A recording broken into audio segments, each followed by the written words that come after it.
Digital తెరపై పుట్టిన memes ఇప్పుడు దేశ రాజధాని రోడ్లపైకి వస్తున్నాయా? మిలియన్ల మంది ఫాలోవర్లతో కాక్రోచ్ జనతా పార్టీ వ్యవస్థనే ప్రశ్నిస్తోందా? జంతర్ మంతర్ వేదికగా ఈ డిజిటల్ సేన ఎలాంటి యుద్ధానికి సిద్ధమైంది? అభిజిత్ దీప్కే రాక ఇప్పుడు జాతీయ రాజకీయాల్లో ప్రకంపనలు సృష్టిస్తోందా? అసలు ఇంతటి తక్కువ సమయంలో ఈ కాక్రోచ్ ఆందోళన ఎలాంటి ప్రభావాన్ని చూపగలుగుతోంది?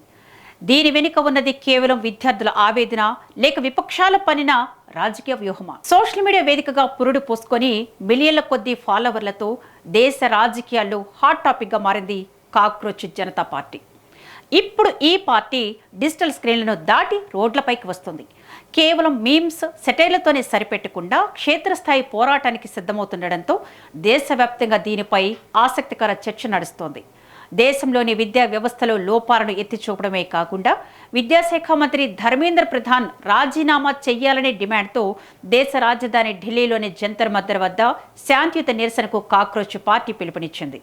ఇక ఈ కార్యక్రమం విజయవంతం చేయడంతో పాటు ప్రజలకు తమ పార్టీ విధానాలను తెలియజేయడానికి 3 అధికార ప్రతినిధులను కాక్రోచ్ పార్టీ నియమించింది. ఆందోళన కార్యక్రమాన్ని ప్రతిష్టాత్మకంగా తీసుకున్న కాక్రోచ్ పార్టీ వ్యవస్థాపకుడు అభిజిత్ దీప్కే ఈ నెల 6న ఉదయం భారత్కు రానున్నట్లు ప్రకటించారు.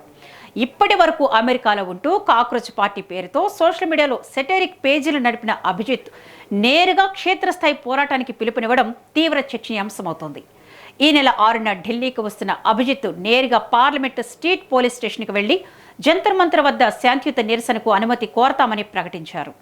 కేంద్ర విద్యాశాఖ మంత్రి ధర్మేంద్ర ప్రధాన్ రాజీనామా చేయాలనే ఏకైక డిమాండ్తో ఈ నిరసన ప్రదర్శన జరగనుందని చెబుతున్నారు. ఎటువంటి రాజకీయ జెండాలు లేకుండా కేవలం విద్యార్థుల భవిష్యత్తు కోసం అందరూ కలిసి రావాలని కాక్రోచ్ పార్టీ పిలుపునిచ్చింది. పార్టీని మరింత వ్యవస్థీకృతంగా మార్చే క్రమంలో భాగంగా తొలిసారిగా 3 అధికార ప్రతినిధులను నియమించారు.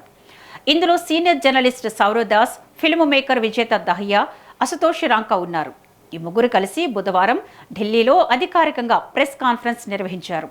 జంతర్ మంతర్ వద్ద ఆందోళన కార్యక్రమాన్ని వివరించారు. ప్రస్తుతం ఈ 3 నియామకంపై విస్తృత చర్చ జరుగుతోంది. జర్నలిస్టు సౌరవ్ దాస్ పరిశోధన జర్నలిజంలో విశేష అనుభవం గడించారు. సామాజిక అంశాలపై పోరాడే వ్యక్తిగా గుర్తింపు పొందారు. అదేవిధంగా గత ఏడాది ఢిల్లీ కాలుష్యంపై నిరసన ప్రదర్శనను నిర్వహించి గుర్తింపు తెచ్చుకున్న ఫిల్మ్ మేకర్ విజయ్ దహియాకు కాక్రోచ్ పార్టీ కీలక బాధ్యతలు అప్పగించింది. అంతర్జాతీయ వ్యవహారాలపై అవగాహన ఉన్న అశుతోష్ను కూడా అధికార ప్రతినిధిగా నియమించడం విశేషంగా చెబుతున్నారు. ఇక నియామకాలతో కాక్రోచ్ పార్టీ నిజమైన రాజకీయ వేదికగా మారుతుందా అన్న చర్చ ఎక్కువవుతుంది. కేవలం 15 రోజుల క్రితం పుట్టిన ఈ డిజిటల్ మూవ్మెంట్ ఇప్పుడు ప్రెస్ కాన్ఫరెన్స్లు పెడుతూ స్పోక్స్ పర్సన్లను నియమిస్తూ ఉండడంతో భవిష్యత్తులో ఇదొక రిజిస్టర్ పొలిటికల్ పార్టీగా మారుతుందా అన్న అనుమానాలు వ్యక్తం చేస్తున్నారు. అయితే తాము కేవలం యువత సమస్యలపై పోరాడే వేదిక మాత్రమేనని, ప్రస్తుతానికి ఎన్నికల రాజకీయాల్లోకి వచ్చే ఆలోచన లేదని నిర్వాహకులు చెబుతున్నారు. కాగా కాక్రోచ్ పార్టీని విపక్షాల వెనుక నుంచి నడిపిస్తున్నట్లు అధికార వర్గాలు ఆరోపణలు చేస్తున్నాయి. వ్యవస్థాపకుడు అభిజిత్ దీప్కేకు గతంలో ఆమ్ ఆద్మీ పార్టీతో రాజకీయ సంబంధాలు ఉండడాన్ని ఎత్తి చూపుతున్నాయి. అంతేకాకుండా సమాజ్వాదీ పార్టీ నేత అఖిలేష్ యాదవ్, తృణమూల్ కాంగ్రెస్ ఎంపీ మహువా మొయిత్రా వంటి వారు కాక్రోచ్ పార్టీకి మద్దతుగా నిలవడంతో అధికార పక్షం ఆరోపణలకు బలం చేకూరుతుందని అంటున్నారు. ఇక మిలియన్ల కొద్దీ డిజిటల్ ఫాలోయింగ్ ఉన్న కాక్రోచ్ పార్టీకి క్షేత్రస్థాయిలో ఆదరణ దక్కుతుందా అనేది కూడా ఆసక్తికరంగా మారింది. దాదాపు 2 కోట్ల మంది ఫాలోవర్లు ఉన్నప్పటికీ ఢిల్లీలో జరిగే భౌతిక నిరసనకు ఎంతమంది విద్యార్థులు, యువత హాజరవుతారు అనేది కూడా $1 మిలియన్ ప్రశ్నగా మారిందని అంటున్నారు. మొత్తంగా సోషల్ మీడియాలో సెటైర్లతో మొదలైన ప్రయాణం ఇప్పుడు దేశ రాజధానిలో సెగలు పుట్టిస్తోంది.